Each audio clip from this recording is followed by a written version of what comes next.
সবজি তৈরি, দেখতে দারুণ লাগছে না?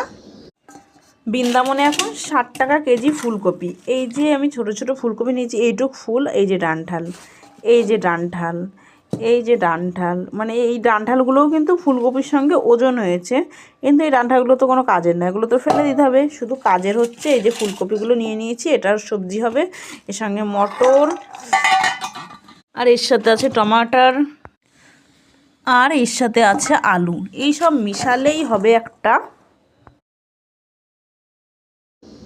ফুলকপি, আলু, মটর, টমাটার সবজি তৈরি। শীতের ফুলকপি, শীতে ফুলকপি খেতে দারুণ লাগে, তাই আজকে আমরা ফুলকপি করি না। টমেটো কিন্তু গোটায় রয়েছে, টমেটোটা কাটা হয়নি। চলো ভেঙে দিই এখানেই। টমেটোটা গোটা রাখলে কি হয় যে ছিলকাটা ফেলা যায়।